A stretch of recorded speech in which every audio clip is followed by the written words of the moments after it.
The marble of the salt court had never tasted blood until the night Varen Hollowmane brought her to her knees. Sablin kept her head down as she carried the silver pitcher across the great hall, her bare feet whispering against stone polished by 3 centuries of royal footsteps. The court was full tonight. Every banner of the 7 northern packs hung from the vaulted ceiling, their wolves embroidered in thread that caught the firelight and gave the impression of 1,000 eyes watching. Lords in dark velvet, ladies in furs the color of winter rivers, beta warriors with ceremonial scars carved down their cheekbones. The most powerful gathering Caramore had seen in a generation, summoned to witness the tribute of salt. Sablin was a tribute herself, in a way. 6 winters ago, when she was 16, the Hollowmane army had razed her father's village in the borderlands and dragged her here in chains. She had survived by becoming invisible, by learning which corridors to use at which hours, by keeping her gray eyes lowered and her mouth closed. She had a gift, too, a small one, a dangerous one. She could feel pain in others before they showed it. A throbbing wrist, a fever rising, a heart cracking quietly under the weight of a private grief. The last common-blooded girl who had shown such gifts had been drowned in the salt cisterns beneath the castle. Tonight, her task was simple. Carry the salt pitcher to the high table. Pour it without spilling. Withdraw without being seen. Varen Hollowmane sat at the head of the long table, his shoulders rigid beneath a mantle of black wolf fur. He was 30 winters old, the youngest king Caramore had crowned in 7 generations, and he wore his crown the way a man wore a wound. His hair was the dark color of wet bark. His eyes were old amber held to candlelight. He stared at a point in the middle distance with an expression Sablin had learned, over 6 winters of watching, meant something terrible was about to happen to someone. She prayed it would not be her. The High Steward, a long-faced man named Kestriel Drewhart, was reading from a parchment in a voice too loud for the hush of the room. And so it is decreed, by the ancient covenant of 7 and 1, that the houses of Vorun, Elthkeep, and Bruin Hollow have failed in their salt debt to the crown for the 3rd year in succession. The penalty, as written in the Black Codex, is the surrender of 1 daughter from each house, to be bound to the royal pack as... No. The voice came from halfway down the long table, cold, precise, beautiful in the way a knife was beautiful when it caught the light. Lady Ismira Colbrook, daughter of the most powerful banking house in the north. She rose from her seat with the unhurried grace of someone who had never in her life been told to wait. "My king," she said, and her smile was a small and terrible thing. "Before you spend 3 noble daughters on a debt that will be paid in coin within the season, allow me a small entertainment. There is a girl in this room who carries the old gift, the forbidden one. She has been hiding it for years, here, beneath your roof. I think it is time the court saw what the salt cisterns are for." Sablin's blood stopped moving. She was 3 steps from the high table. The pitcher was heavy in her hands. Every instinct in her body told her to keep walking. She kept walking. "Bring her forward," Lady Ismira said. A guard's hand closed around Sablin's elbow. The pitcher fell. Salt scattered across the marble like the first frost of a long winter. The hall gasped, then went silent. "Look at me, girl." Sablin lifted her eyes. It was Varen she found, the king, the man she had served and feared and, in her most secret hours, watched from doorways with something dangerously close to longing. Because 3 winters ago, when she was 19 and bleeding from a kitchen master's strap, he had passed her in a corridor and stopped, only long enough to say "your hand," and to press a strip of clean linen into her palm and walk on. She had never told a soul. She had carried that linen in the lining of her dress. Now he was looking at her, as if he had never seen her before in his life. "Is it true?" he said. "Do you carry the old gift?" The lie was already on her tongue. "No, my king, I am only a serving girl. But Lady Ismera was already speaking. "Test her. Bring forward the wounded man." A guard was dragged in, an arrow wound packed and bound at his thigh. Sablin could feel his pain across the room, a hot, pulsing throb that beat in her own leg like a second heart. Varen rose. He walked the length of the high table and down the 3 steps of the dais. He walked across the spilled salt. He stopped in front of Sablin, close enough that she could smell the cold winter air still clinging to his hair, the iron undernote of an alpha's wolf riding close to the surface. He took her chin between his thumb and forefinger and tilted her face up. His skin was hot, so hot it almost burned. For one heartbeat his eyes searched hers, and she saw something flicker there that did not belong to a king about to make an example of a serving girl. Something that looked, for that single beat, like recognition, like grief, like a man being asked to do a thing he could not refuse. Then it was gone. "Kneel," Varen said. Sablin knelt. On the marble, hands flat, face down. She obeyed. "Lords and ladies of the 7 packs," he said, his voice ringing against the vaulted stone. "You have asked your king for proof that the old laws still hold. Here is your proof." He set his boot gently on the back of her neck. He did not press. He did not have to. The shame did the pressing for him. The hall rang with the sharp inhale of 100 nobles who had not expected to see this, and then with the slow rising laugh of Lady Ismera. "This is a witch," Varen said. "This is what we drown." The hall began to laugh. Sablin pressed her forehead against the cold spilled salt and did not weep. She did not weep when the boot lifted. She did not weep when the guards pulled her up by the arms. She did not weep when Lady Ismera leaned in close and whispered, "Enjoy your last bath, little salt girl." And she did not weep when they dragged her past the high table and lifted her eyes one final time and looked straight into the face of the king who had condemned her. What she saw stopped her breath. His hand, the hand that had touched her chin, was trembling. Just the smallest tremor, hidden beneath the table edge, and his eyes, fixed on a point past her shoulder, were wet. The guards pulled her from the hall. She did not see Varen Hollowmane sit down at the high table and lift his goblet, and she did not see how the wine inside it shivered in his unsteady grip, as though the cup itself were afraid of what its master had just done. They took her to the lower keep, where the air smelled of mildew and old stone. The cisterns were 3 levels down. The drowning was done at moonrise, in a chamber where the salt water was deep enough to swallow a horse. She was not taken to the cisterns. She was taken instead to a stone cell at the end of a long, dripping hallway, and the bolt was thrown, and she was left alone in the dark. This was wrong. The drowning was supposed to be tonight. Why had they put her in a cell? She sat with her back against the wall. Her cheek still burned where the salt had pressed against it.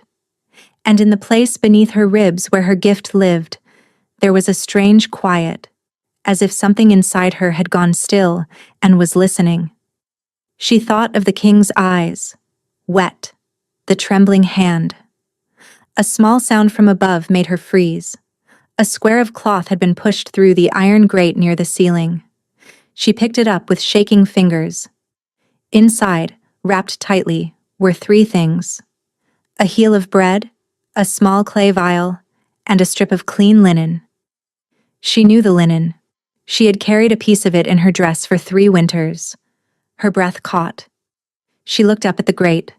There was no one, but she understood, with a clarity that turned her bones to water, that someone in this castle did not want her to die tonight, and that someone had access to the king's private linens.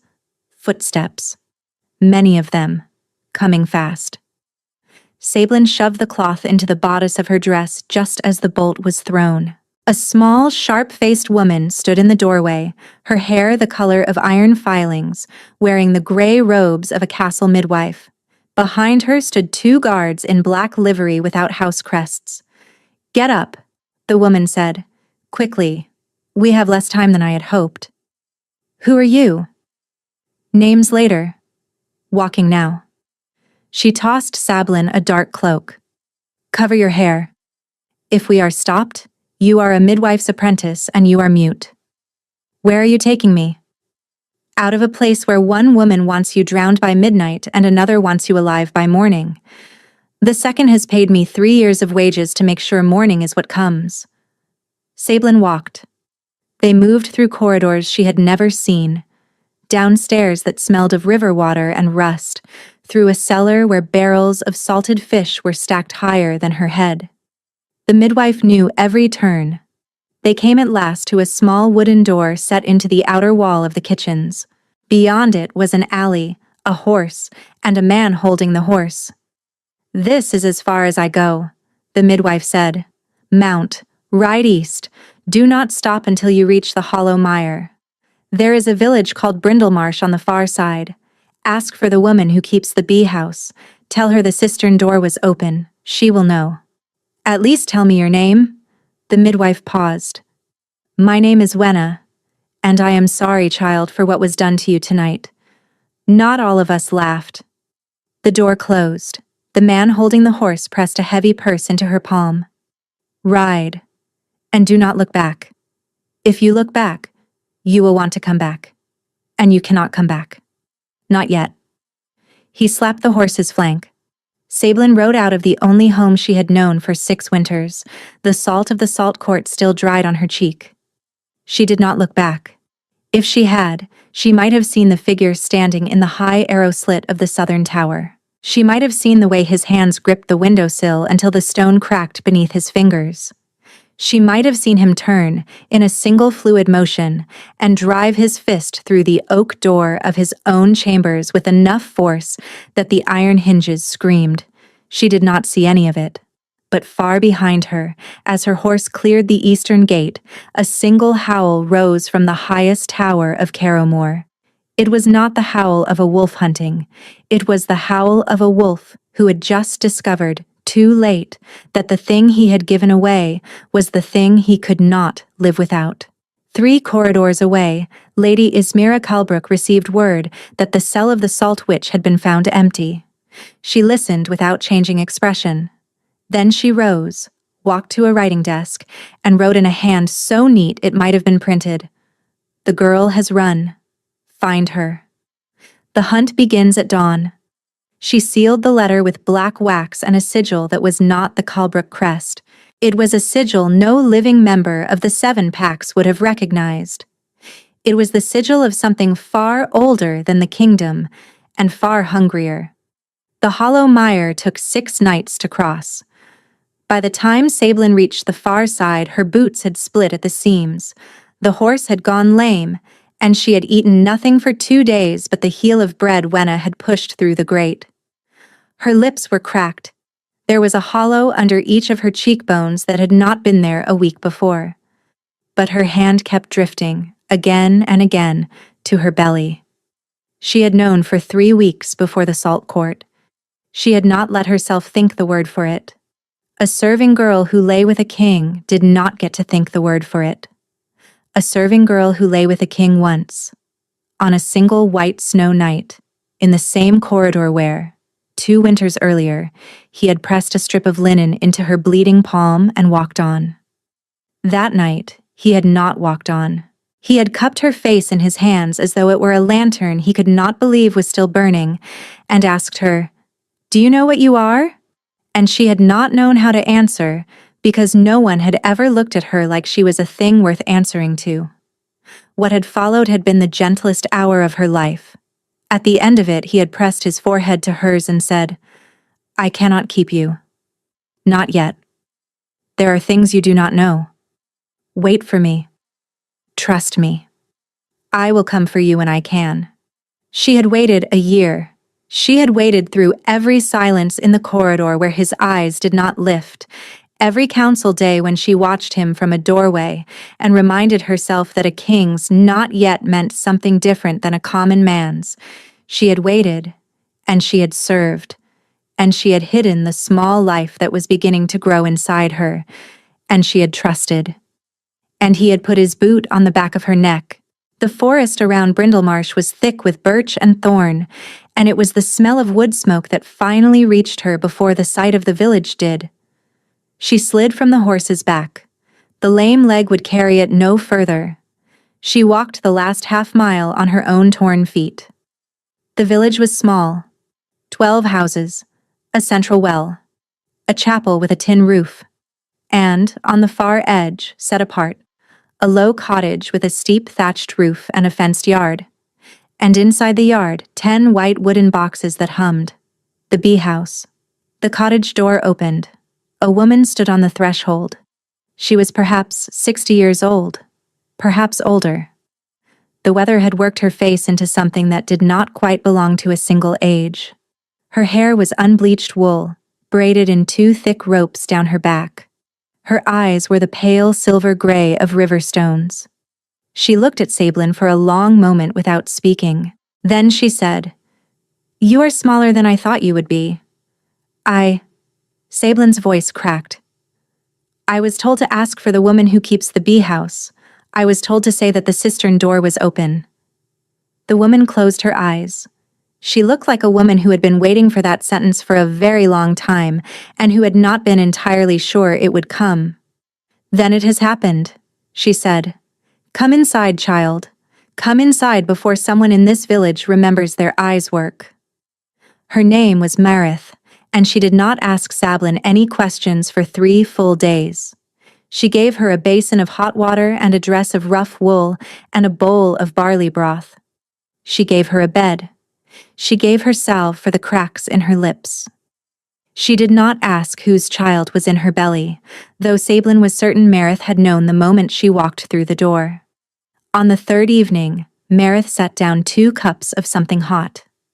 "Now," she said, "we talk." So Sablin told her, in pieces, the salt court, Lady Ismera, the boot on her neck, the cell, Wenna, the horse. She left out the king's name. She did not have to. When she was finished, Marith was quiet for a long time. Then she said, "Child, the thing they did to you in that hall was not what you think it was." "What do you mean?" "There are 7 packs in the north, and there is one creature who walks behind them. It has been waiting, very patiently, to find a way into the hollow main line. It found that way 9 months ago, when a certain lady of a certain banking house came to court with a certain scheme. And the king—" She stopped. She set down her cup. "The king is doing something terrible right now to keep something far more terrible from happening. The cruelty he showed you in that hall was the cleverest mercy I have seen a king commit in 40 years. Sablin could not breathe. Mercy? A drowned witch is a corpse no one looks for. A girl who has been drowned does not need to be hunted across a kingdom. A girl who has been drowned can sit, very quietly, in a bee house, drinking honey tea until the season turns and the thing behind the throne grows tired of waiting. He saved me. He gave you a knife in the heart in front of 100 witnesses so that the thing watching him from the back of the hall would believe he had no reason left to come for you. And he is paying for it, child, every hour, in blood."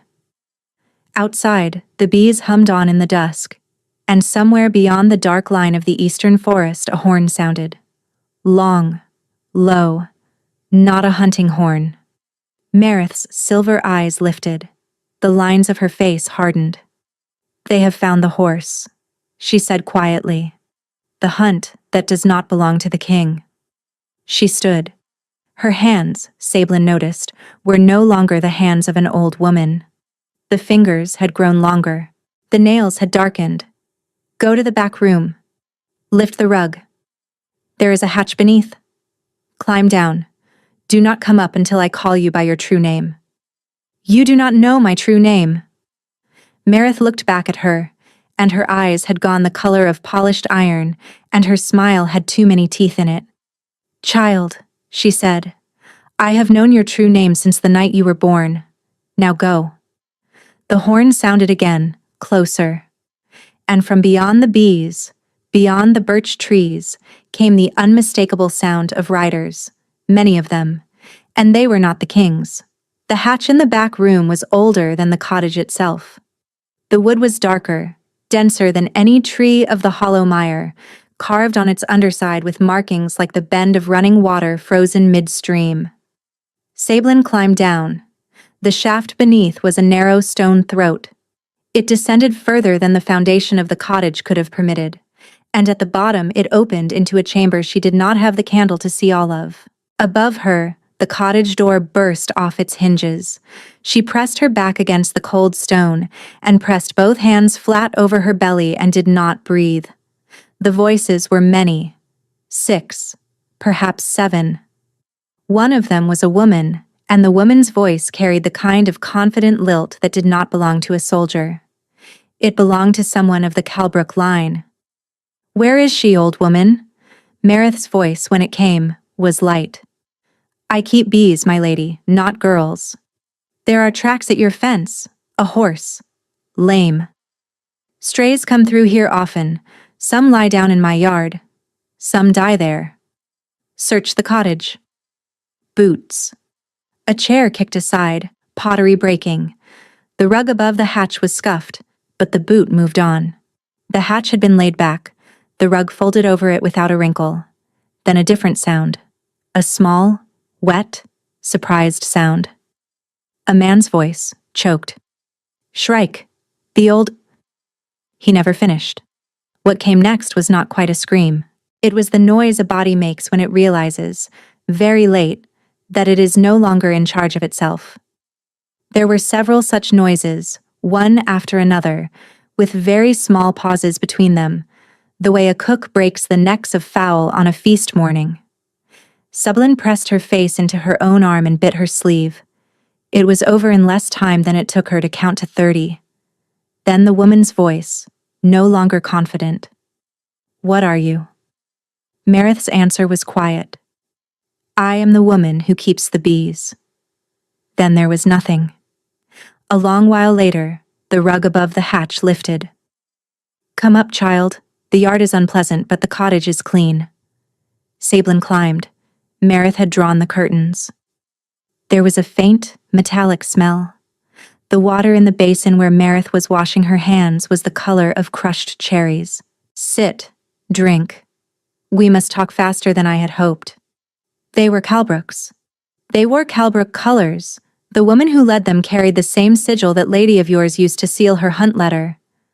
The black wax sigil. The one that does not belong to any house. "You knew about the letter." "I know about a great many letters." She dried her hands. "The thing that has crawled into your kingdom is older than your kings. Older than the 7 packs. I learned its name in a country that no longer has a name on any map. The long mouth. It feeds on bloodlines.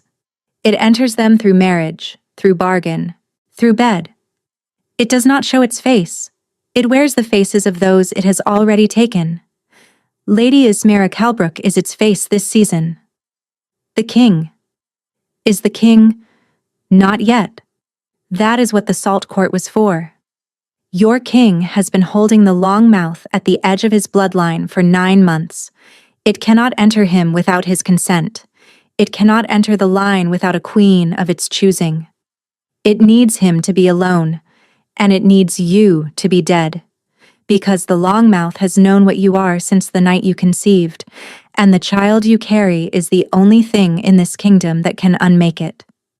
What I carry is a child. A child of 2 bloodlines that should never have crossed. The Hollowmanes are wolf kings. Your line, the line your father did not tell you about because your father did not know either, is older. Your line bled into the borderlands when the first wolves were still being named. You are not a witch, Sablin. The woman in the salt court who called you that knew there was something in you. She was wrong about what? What am I? You are a binder. Marith said the word as if she were setting down something fragile. There were once 7 of you in the world. There has not been one for 9 generations. The long mouth has spent those generations making sure another would not be born. The fact that you are sitting in my cottage, breathing, with a child in your belly, is the largest mistake the long mouth has made in 3 centuries. And the king knew this? He knew enough. He knew what you might be. He has been protecting a possibility.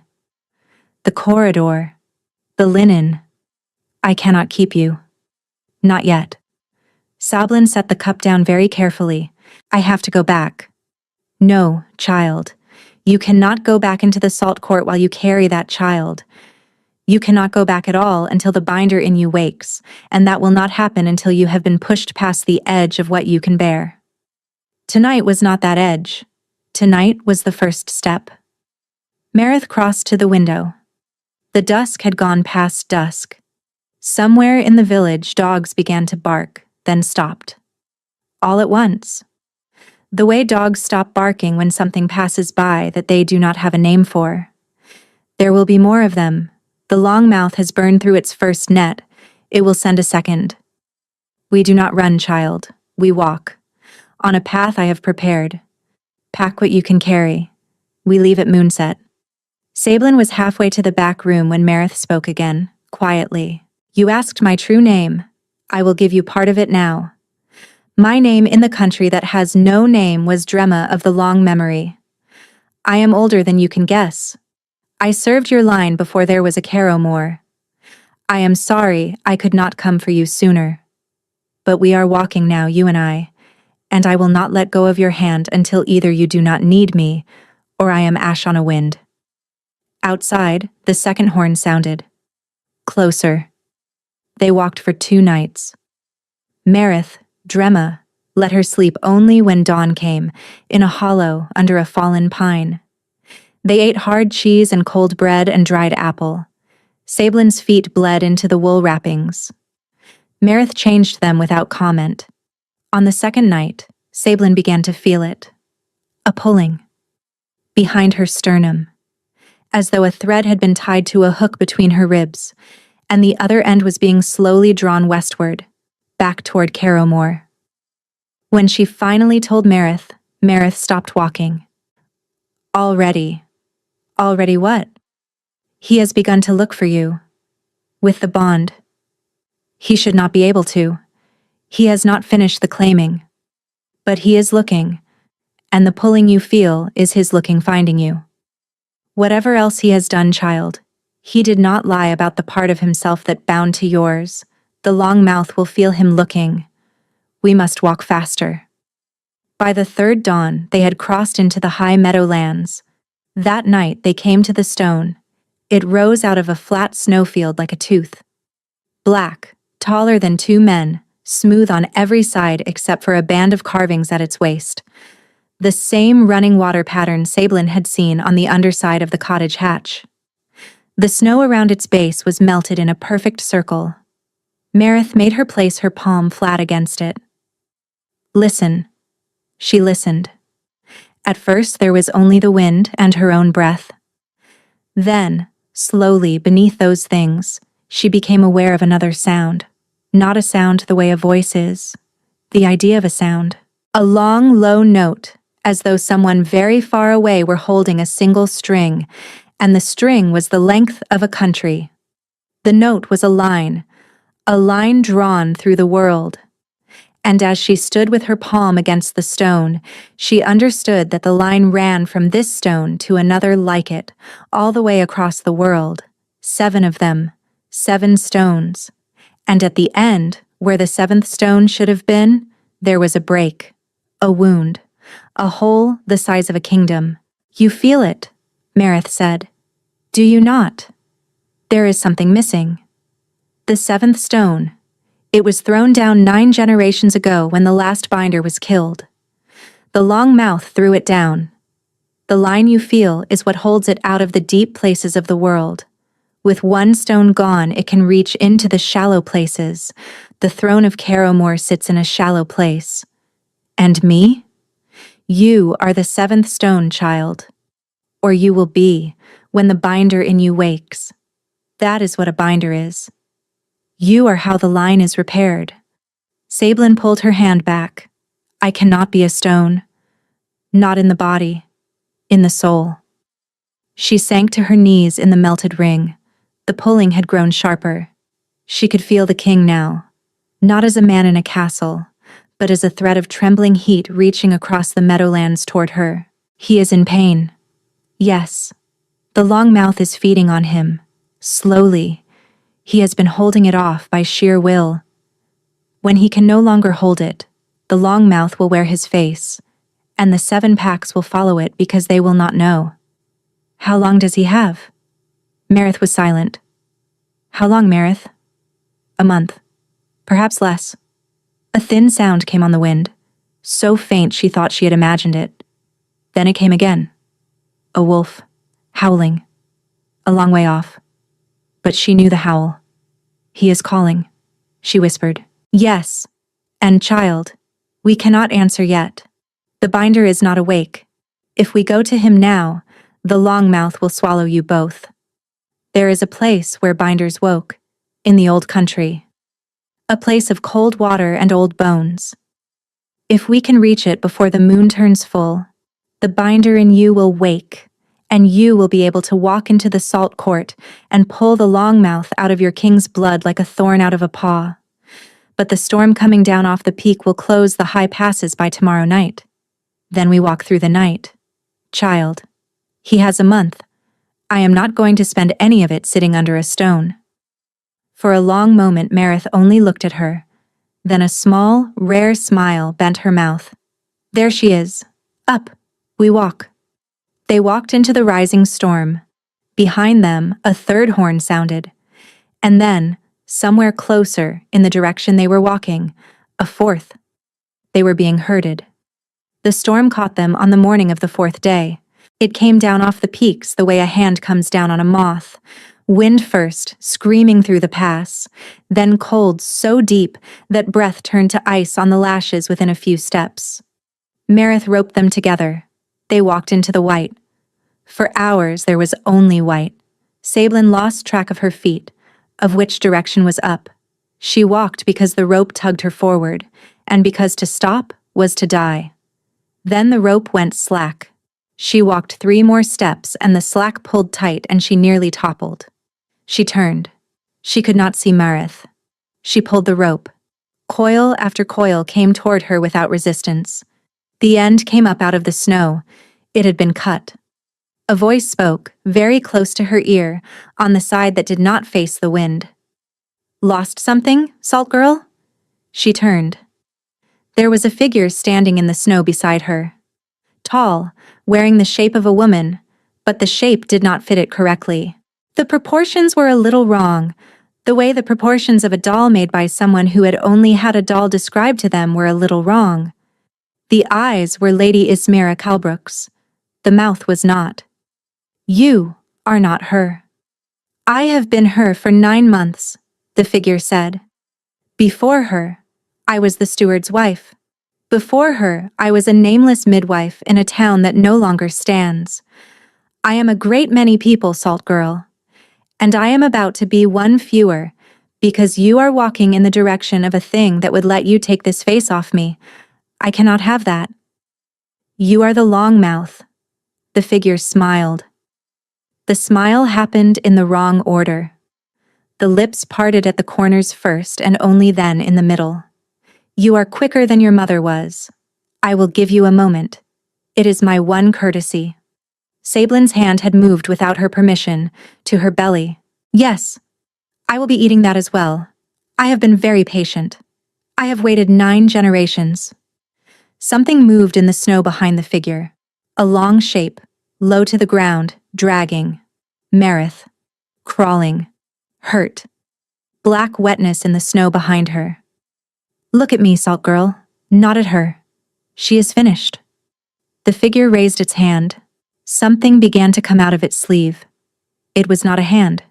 It was longer than a hand and thinner, and it had too many joints, and it was the color of an old bruise. The pulling under Sablin's sternum had become a roar, the king's voice in the bond not speaking but screaming, a sound that had no words but had the shape of no, no, no. Quiet, little wolf, the long mouth said, into the air. She cannot hear you anymore. The thing from the sleeve reached for her throat. Marith spoke from the snow. It was a single word. Not a word in any language Sablin knew. It was the idea of a word. It was small, almost spent, And it was the last of something. The long mouth flinched. Only for a heartbeat. But enough. Sablin turned and ran. She ran perhaps 50 paces into a deeper drift, and her foot caught on something hard beneath the snow, and she went down. She fell into a hollow she had not seen in the white. A round, low hollow. Smooth-edged. The walls were not snow. They were stone, water-worn, polished by some long-gone river. And at the bottom, half frozen but not quite, was a black pool. The cold water. The hollow had been here all along. The storm had hidden it. Marith had walked them straight to it. She heard the long mouth coming through the snow above her, slow and unhurried. She slid down to the edge of the pool. The water did not move. It was still in a way water should not be still. She thought of the king. She thought of the linen in her bodice, salt-stained and blood-stained and still folded. She thought of his hand trembling under the high table. She thought of a corridor and a strip of clean cloth pressed into a bleeding palm. She thought of a low voice asking her, "Do you know what you are?" "I do not know yet," she said aloud to the water. "But I am going to find out, and then I am coming back for him." She stepped into the pool. The cold was beyond cold. It was annihilation. It went into her bones the way fire goes into paper. Her heart stopped. Her lungs stopped. Her vision went white and then black, and then white again. And then, in the black, she felt the line through the 7 stones. She felt it not under her palm now, but through her, threading through her ribs the way a needle threads cloth. She felt the break, the wound, the gap where the 7th stone had been. And she felt all at once that the gap was not in the line. It was in her. A space in her own chest, between the babe and her heart, that had been waiting her entire life to be filled. She filled it. She did not know how. The body knew. The thing Marith had named binder simply rose, and it filled the gap, and the line snapped closed through her with a sound that was not a sound, but a correctness. The pool exploded outward in a ring of light. Above the hollow, the long mouth screamed. Not the woman's mouth. The other one. The real one. The one underneath. It was the sound of a thing that had eaten its way through 9 generations of binders being told, very suddenly, that the 10th had arrived and was open. Sablin came up out of the water. She came up on her own 2 feet, and the water did not cling to her, and her dress was dry, and the cold was gone. She climbed the slope. The storm had thinned. She could see the figure of the long mouth 20 paces off, doubled over, the borrowed face of Lady Ismera unraveling in long strips. Marith lay between them. Sablin knelt beside her. Marith's eyes were open, silver, very tired, and very pleased. "There," Marith whispered. "There you are. Hold on, Marith. I will—" "No, child. The work I had to do is done. Listen, the thing in the snow is wounded. It is not dead. It will run. It will go back to your king. You must be faster. And child." She reached up, pressed her palm flat to Sablin's belly. "The babe felt the binding. The babe is part of it now. You are carrying a witness to the line. Protect her. And tell your king that Drema of the long memory kept her promise." The silver eyes did not close. The breath simply stopped. Sablin sat with the old woman's hand on her belly, and she did not weep, because the binder in her was awake now, and it had work. She rose. She turned toward the figure 20 paces off. The Calbrook face was almost gone. What was beneath it was not a thing she would describe to anyone, ever, for as long as she lived. "Run," she said. The long mouth ran. She watched the dark shape streak away across the snowfield, southward, toward Carrowmore. She did not chase. She knew she could not catch it on foot, not in time. But the air around her had gone strange. The line that had filled her was something she could use. And one of the things a binder could do, the blood in her whispered, was call. She tilted her head back to the thinning storm and she opened her mouth and she did not howl, because she was not a wolf. She sang. It was a single note, low and long, and it ran along the line through her and out into the world, and it ran along the line until it found the mind it had been searching for since the night a king had pressed a strip of linen into a bleeding girl's palm. Far to the south, in the high arrow slit of a southern tower, Varin Hollowmane lifted his head. His eyes, which had been the color of muddy water for 7 days, cleared all at once. He turned to the corridor outside his chamber and he gave a single command. "Saddle the black. Bring me my sword. The hunt rides north." Sablin buried Marith under the great toothstone. She did it with her hands. The ground refused her at first. Then, slowly, as she pressed her palms flat to the snow and let the line in her chest hum, the frozen crust softened, and the soil gave way. She laid Marith into it. She folded the silver-gray braids over her shoulders. From around Marith's neck, she lifted a thin chain of dark metal, on which hung a single iron key, smaller than her thumbnail. She did not know what it opened. She put the chain over her own head. She covered Marith over and pressed her hand to the snow. "Thank you. Walk into whatever country you came from. Find your own bees." She came down off the ridge in the grayness before true dawn. The pulling under her sternum had changed. It was no longer a thread. It was a song now, a low single note, and the note belonged to a man riding north at the head of 300 wolves to find her. She came down out of the high country at moonrise on the second day, and the first thing she saw, on a long, pale ridge below, was the silhouette of a single black horse and the single dark rider on its back. He had outridden his own army. She did not run to him. She walked. On the ridge above, the black horse turned and began to walk down toward her. They met in the bowl of the meadow, where the snow was soft and the wind had died. He was thinner than she remembered. His face had been pared down by something that was not hunger. His hair had grown out of its court cut and fell across his brow in dark, uneven pieces. His mouth, which she had only ever seen in the careful arrangement of a king at court, was not arranged.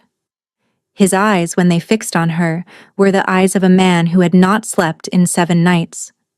He swung down off the horse. He let the reins fall, and the horse lowered its head and stood. He took 2 steps. He stopped. Sablin. It was the first time, in 6 winters, she had heard him say her name out loud. Varin. The use of his name without title was a thing only one person in the kingdom had been given the right to do, and she had been given that right in a corridor. And he remembered. She could see in his face that he remembered. He covered the last 2 steps at the speed of a falling building. He did not embrace her. He did something stranger. He fell to one knee in the snow at her feet and pressed his forehead to the curve of her belly through the rough wool of her dress and stayed there. "Forgive me," he said, against the wool, against the babe inside it. "Forgive me, Sablin. Forgive me." She kept her hands at her sides. She let him kneel. "Stand up," she said. He stood. "I have walked a long way to talk to you. I have buried a friend in the snow to talk to you. The first thing I am going to say is that I do not forgive you for what was done in the salt court." His face fell apart in a single small breaking. "I know. The second thing is that I understand why it was done. I have been told. By the friend in the snow." His eyes closed. The relief that passed through him was so large that the black horse behind him took a step sideways. "And the third, Sablin, please, is that I am very angry with you, and I am going to be angry with you for a long time, and I am going to be angry with you while I save your life and your kingdom and our daughter, because the fourth thing is that I have not stopped loving you for a single day since you put a piece of linen in my hand in a corridor, and you are going to spend the rest of your life paying me back for it." He stared at her. "Our daughter. Our daughter." He laughed, a wet laugh. It did not sound like a king's laugh. It sounded like the laugh of a man who had been told, after 7 nights of believing the world had ended, that a small piece of the world had been kept aside for him. A girl. A girl. The friend in the snow was sure, and the binder in me is sure. The binder. That is the word for what I am. There is a great deal you do not know yet, but the most important thing is that the thing in your blood. I know about the thing in my blood. It has been wearing the face of Ismira Kalbrook for 9 months. It came back to court 3 nights ago, looking like it had been clawed. It is afraid of something. I assumed it was you. It is. Where is your army? 2 days behind me. I came alone for a reason. Sablin. Half of my own house has been bought. I do not know which lords I can still speak in front of. The long mouth does not yet know I am awake. It thinks I am still its puppet. The reason I was awake enough to hear you call last night is that something happened in a snowstorm 3 nights ago that loosened its grip on me by half. That something was you. Then we ride for Carrowmore now, tonight, before it knows. You have walked through a storm. You are... I am the 7th stone. I am the only thing in the world that can pull that creature out of your bloodline.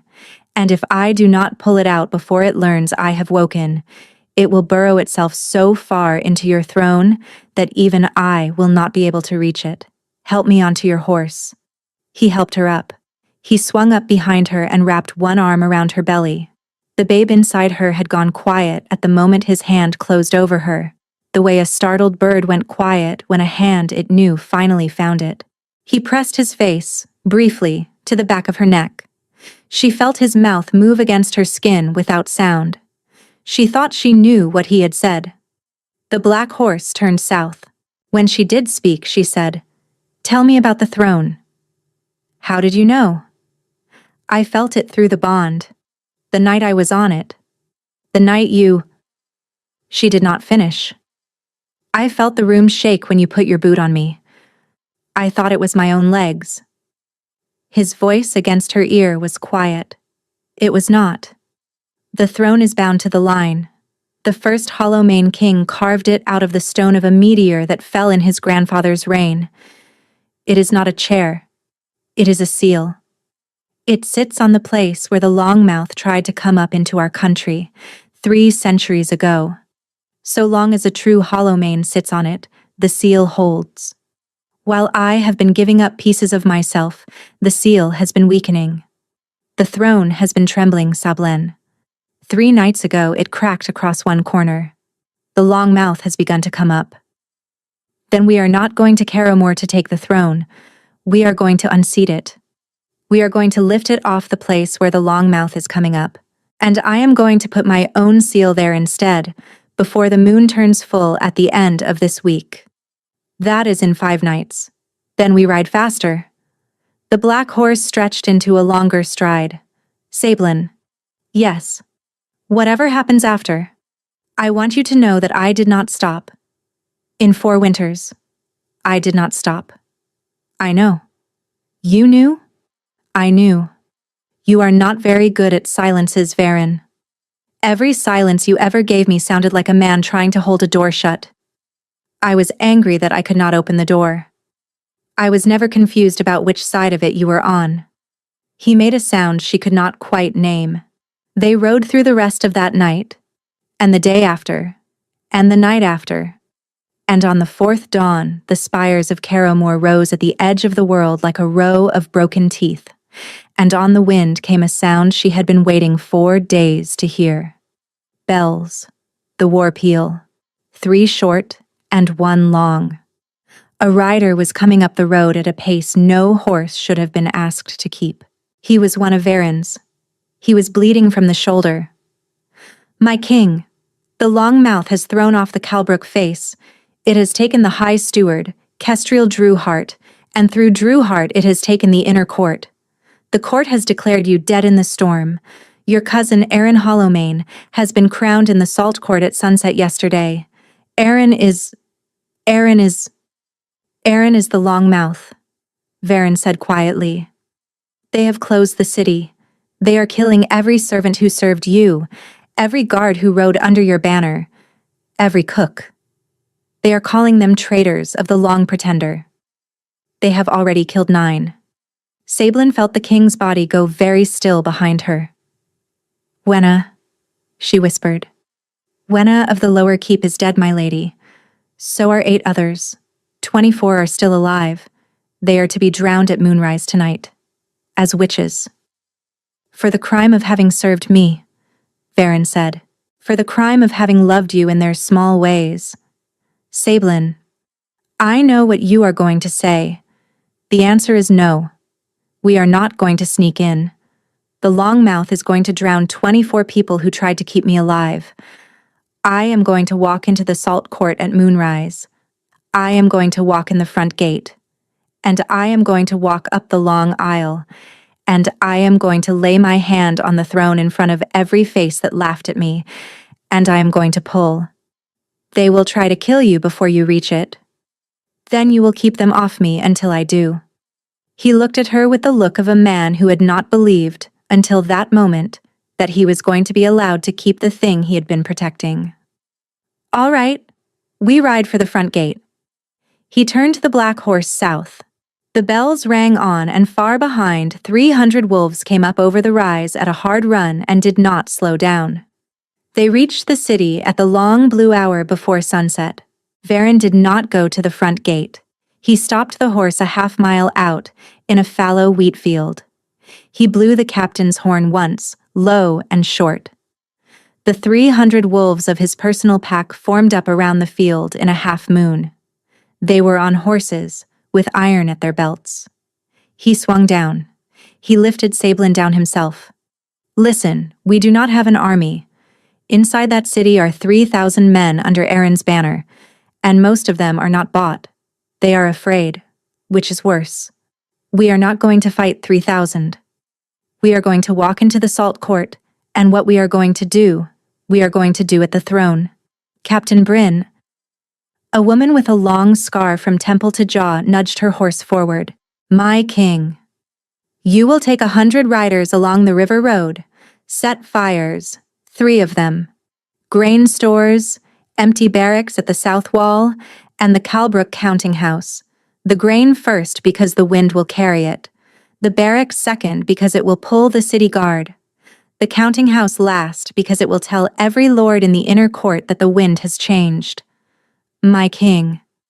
Captain Olin, take another 100 for the river gate. You do not break it. You make it look like you are breaking it. Hold their attention for 1 hour. My king. The remaining 100 ride with me. We take the front gate. We do not break it either. We walk in. Bryn frowned. Forgive me. The front gate is held by Drewhart's own. They have orders to kill anyone wearing your colors on sight. I know. I am not going to wear my colors. I am going to wear Drewhart's. And so are the 100 who ride in with me. A silence. My king.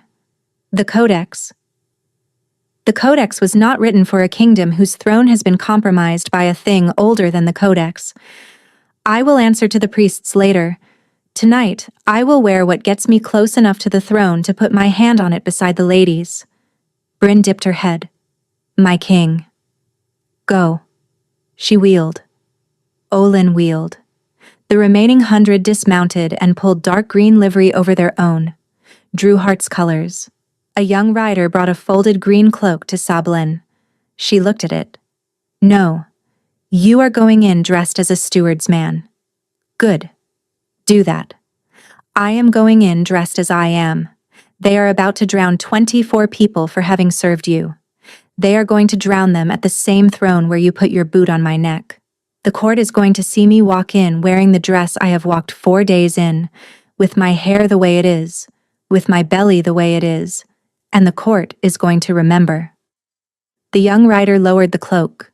Varen looked at her with something simpler and older than pride. All right, then I walk in beside you.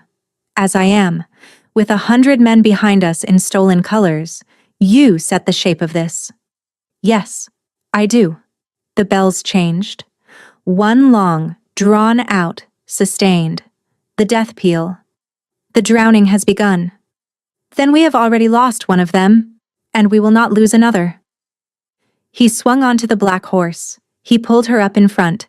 He placed the reins in her hands and folded his own over them. You ride in, I follow. You are the seventh stone. You are what the city needs to see. She pressed her heels into the horse. The front gate of Carrowmore stood open at the death peal. The gate guards in dark green were lined along the threshold. A wolf-eyed sergeant in Drewhart's house colors lifted a hand to call them to slow. He never finished the gesture. The 100 riders came up at the black horse's flank in a tight wedge. The sergeant's hand fell. He stepped back. He did not understand, in the gray dusk, what he was looking at. A Drewhart escort, riding in close around a single black horse, on which sat a king he had been told was dead, and a woman he had been told was a drowned witch. The wedge passed through. Behind them, on the river road, a long column of black smoke began to rise. The grain stores had caught. By the time they had ridden 3 streets in, every face on every corner had turned toward the smoke. By the time they had ridden 5, the first horns of the city guard were sounding. By the time they reached the long approach to the salt court, the road in front of them was nearly clear. Sablin drew the horse up at the foot of the great steps. She did not dismount. The 100 men pulled up around her in a wide ring. Varen slid down behind her. Last chance, Sablin. Last chance for what? For me to send you out of this city in a baker's cart.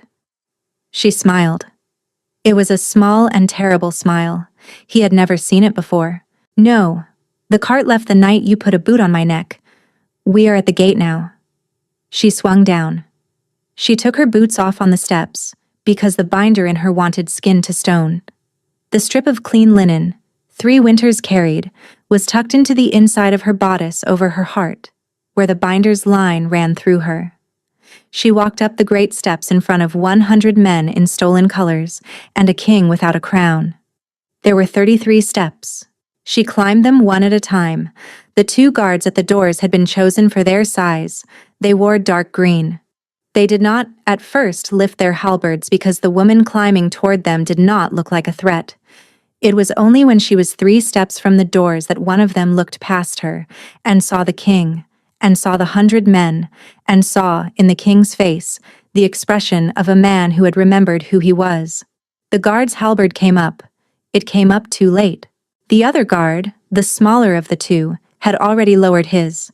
He stepped sideways. "My king," he said, "Hollowmane. My brother served you? He was on the list this morning. They took him at the bell." "What is your name, soldier?" "Joran, my king. Joran of the Bracken Hill." "Joran of the Bracken Hill.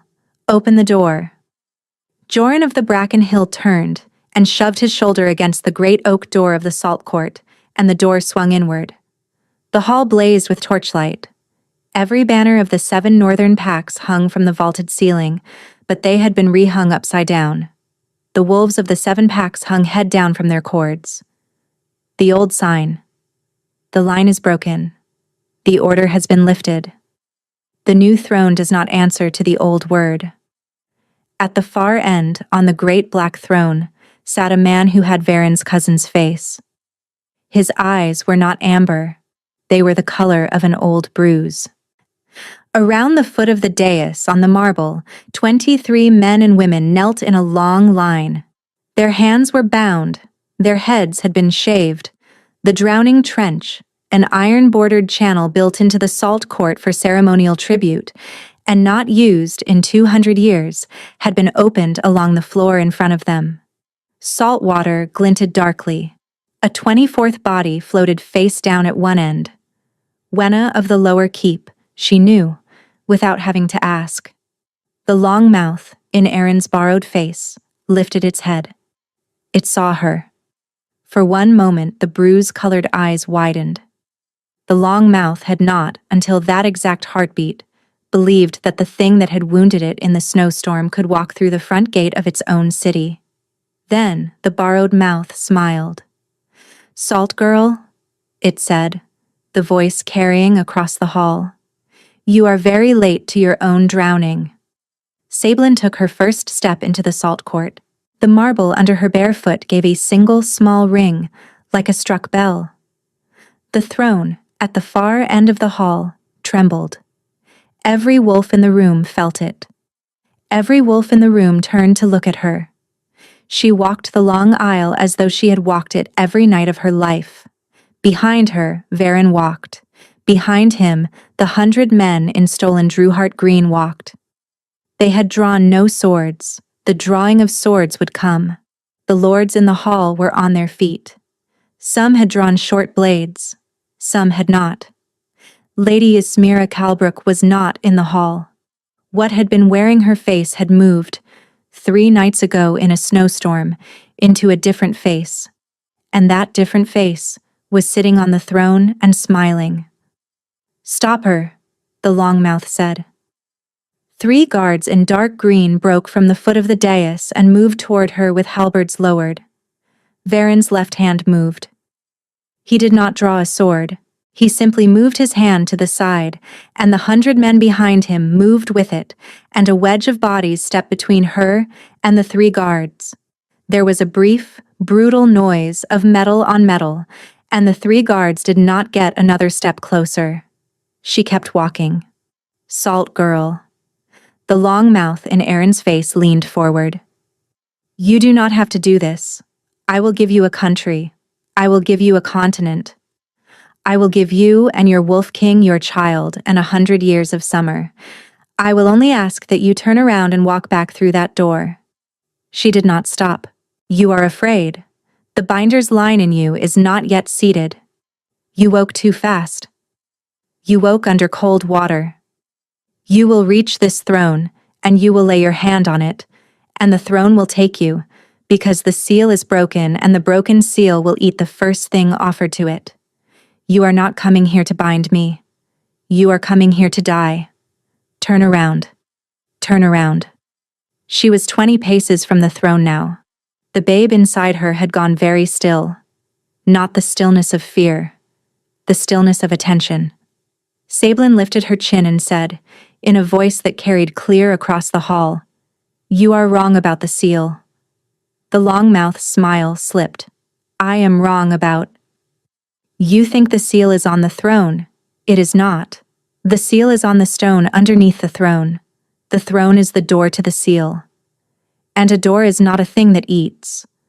A door is a thing that opens. And it opens to whoever has the key."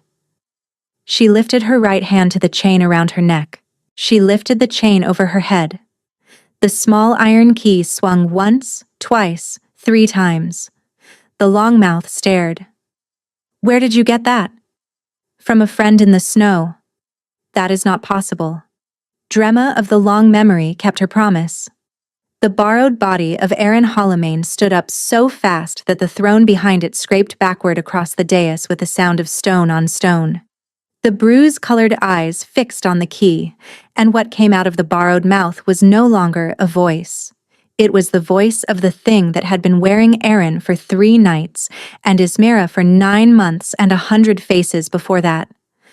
"Drop the key, Salt Girl." She took the last 5 paces. She climbed the 3 steps of the dais. The Longmouth, in Aaron's body, lunged. It did not reach her. Varen was beside her by then. He had crossed the hall in absolute silence, and when the Longmouth lunged, he met it. He did not shift. He did not need to. He took the borrowed body of his own cousin by the throat and held it. The body thrashed against him with a strength that should not have been in any man's frame. His arms shook. He held. Sablin. Now would be a good time. She turned to the throne. It was bigger up close than it had looked from the floor. Charcoal-colored, smooth on every face, and along one edge, near the seat, a long crack she had not been able to see from below. The crack ran the length of an arm. It was leaking, very slowly, a thin, dark substance that was not light and was not shadow. She knelt. The thing the throne was a door to was under it. She placed the small iron key against the crack. The key did not fit any keyhole. There was no keyhole. The key fit the crack, because the crack and the key were the same shape. They had always been the same shape. Marith had carried it for 40 years against the day a binder would walk up these steps and need it. She turned the key. The hall went silent. Every torch bent inward, all at once. The banners overhead rippled. The salt water in the drowning trench rose, a hand's height, all along its length, and held there. Behind her, the borrowed body of Erin Hollowmane began to scream. She pressed her right palm flat to the meteor stone. She pressed her left palm flat to her own belly, over the babe, over the witness. She closed her eyes. She pulled. It was nothing like the cold water. The cold water had been a filling. This was the opposite. A drawing out, a long pulling through. What she pulled was a thread the color of an old bruise, and it ran out of the meteor stone, up through her palm, through the line in her chest, around the babe, and into the crack of the throne, and through the throne, and across the hall, and into the screaming body of Erin Hollowmane. She pulled harder.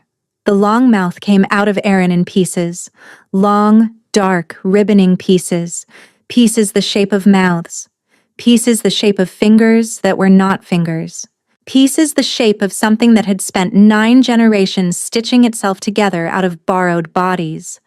They came out of his mouth, his ears, his eyes, his fingertips, and were drawn across the long aisle in a single dark river, and the river poured into the crack of the throne, and the crack swallowed them, the way a deep well swallows a thrown stone.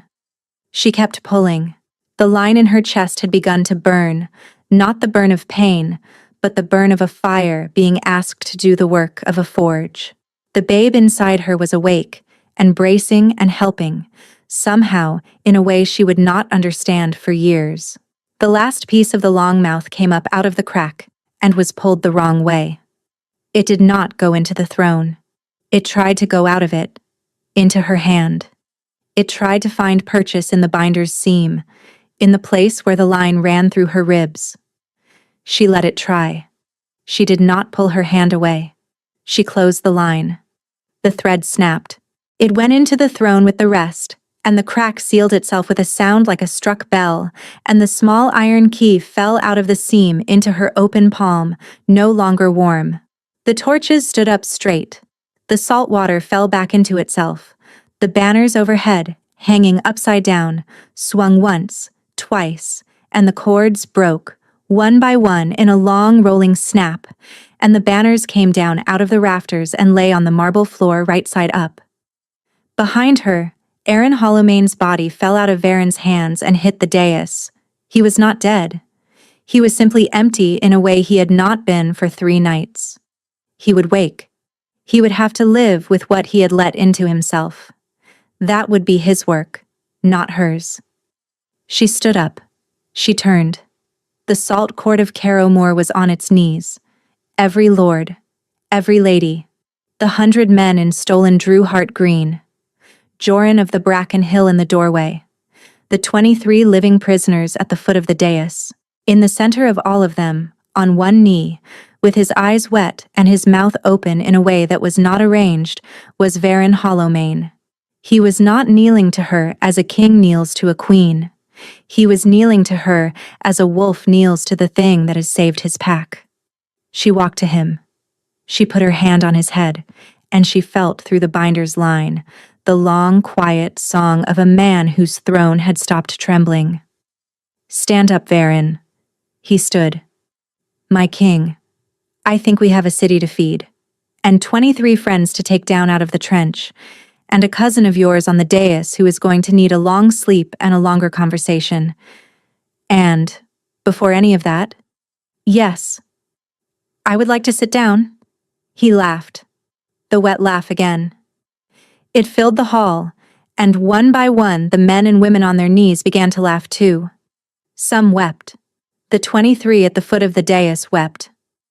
But laughter and weeping on the night the throne stopped trembling sounded like the same sound. He lifted her up into his arms. She did not weigh nothing. She had a babe in her and 4 days of road on her. But he lifted her anyway. And he carried her up the 3 steps of the dais, and he set her down, very carefully, in the great black throne carved from the stone of a fallen meteor. The throne did not tremble. It held her. They were married in the spring. Not in the salt court. The salt court had been closed for repairs, and, for a cleansing the marble would not forgive quickly. The inverted banners had been burned in the courtyard. The drowning trench had been filled in with river clay and never reopened. They were married instead in the upper chapel, the small one, the one with the tin roof and the southern window. Varen wore black. Sablin wore the dress Marith had altered for her on the first night, because she had decided in the long quiet weeks of recovery that she would not own a single garment, ever, that had not been chosen by someone who loved her. The babe came at the end of summer. The labor was long. Varen was not allowed in the birthing room. The priestesses still kept the old laws. But he sat outside the door for 16 hours, and when the door opened, Sablin was sitting up in the bed with a small dark-haired bundle on her chest, and the bundle had her gray eyes and his amber ones, mixed in a way that belonged to neither and to both. They named her Marith, the kingdom rebuilt. The 7 packs knit themselves back together with a slowness Sablin had not expected. The lords who had bowed to Erin's borrowed face were judged not by Varen, but by a council of binders Sablin herself assembled. Because the binder's gift had not been hers alone. 6 others had been found in the months after the throne stopped trembling, scattered across the country. They were old, most of them. None of them had known what they were.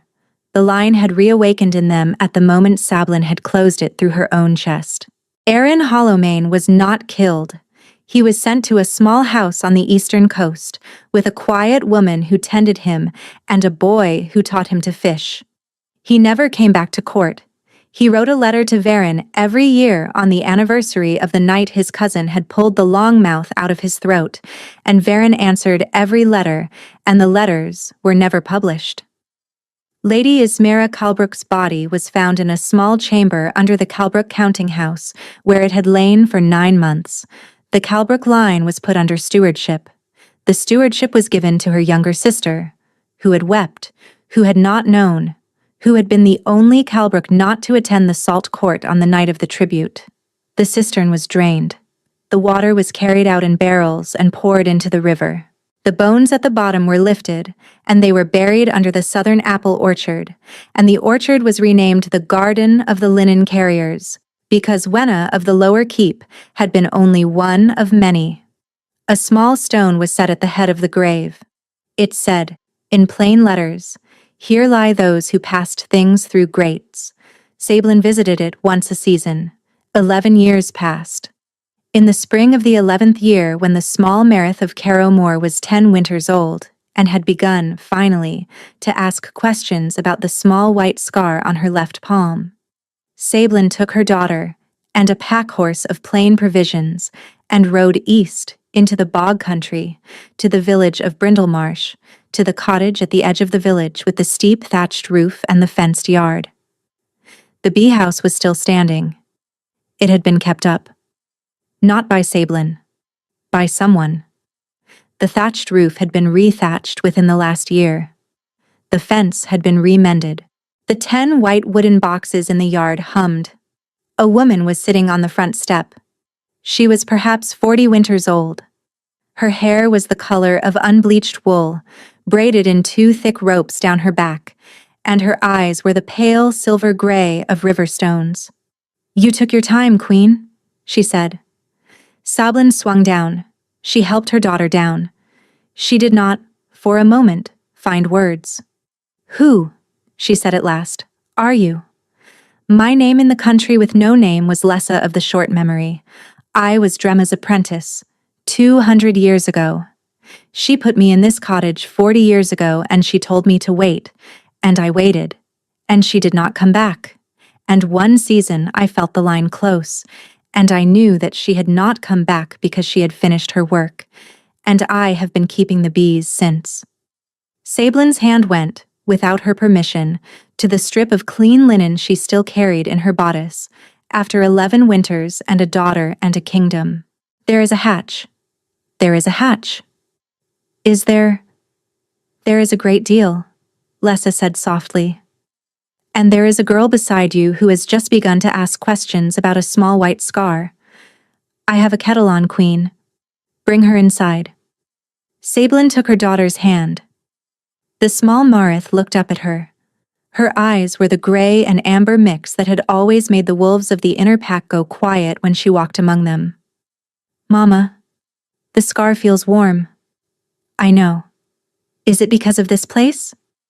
Sablin knelt down in the spring grass at the gate, and she took her daughter's small left hand, and she turned it palm up, and she pressed her own palm flat against the small white scar. It is warm, she said softly. Because you have been carrying a key, my love. You have been carrying it your whole life. And we are about to find out, you and I, what it opens. She stood. She lifted her daughter into her arms. The girl was almost too big to be lifted, but not quite. And she carried her across the threshold of the cottage where, 11 winters before, a tired and bleeding girl with cracked lips had been told by an old woman that she was smaller than expected. The door closed behind them.